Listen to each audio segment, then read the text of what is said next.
Yeah, so what we were interested in looking at was the relative differences between finerenone and spironolactone in patients with preserved ejection fraction heart failure.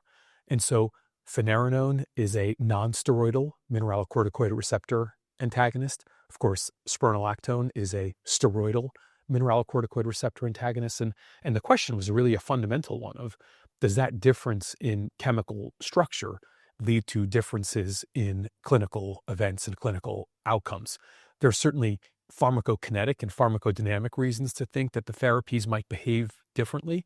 And that's certainly what we saw in the study. So what we did then was a propensity score matched analysis, took a large population of patients using claims data, and compared those getting finerenone to those getting spironolactone, and showed that those getting finerenone actually had better clinical endpoints and clinical outcomes relative to those getting spironolactone.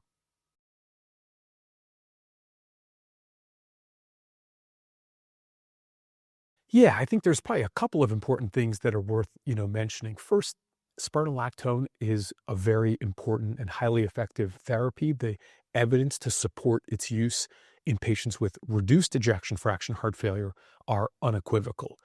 The question has really come around the mid-range and preserved ejection fraction patients. Spironolactone actually doesn't have that as part of its indications. In contrast, we saw in a very important recent study called the FINEARTS trial that the use of finerenone for those patients with an EF of greater than or equal to 40% led to substantial clinical benefits. Now, then you kind of, raise this question of, well, what about the specific patients that may have diabetes or CKD? And I think that's a very important subset of patients. Probably the dominant phenotype of patients with preserved EF heart failure are those that also have obesity, diabetes, chronic kidney disease, that's sort of phenotype of HFpEF is the dominant phenotype that we see in our clinical practices, and one where I think finerenone may be particularly beneficial.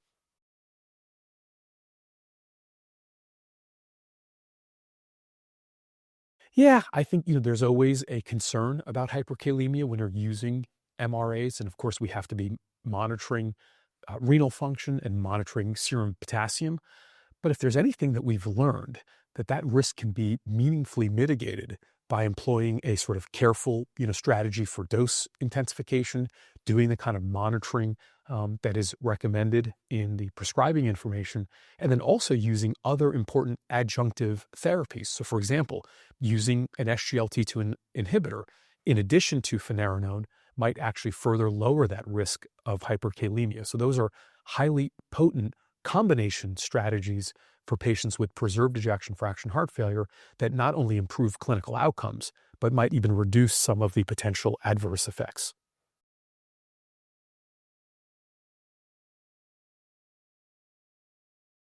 Yeah, it's probably, some of all of the above. When you're doing a claims-based analysis using the electronic health record, there are always differences in practice and sort of why people are doing certain things. But I think the overall takeaway is an important one, that you're seeing a real renoprotective effect, from the therapies. And that's another adjunctive benefit that clinicians can advocate to their patients, that not only does this therapy make things better from a heart failure standpoint, but also brings renal protection and even maybe metabolic risk reduction as well.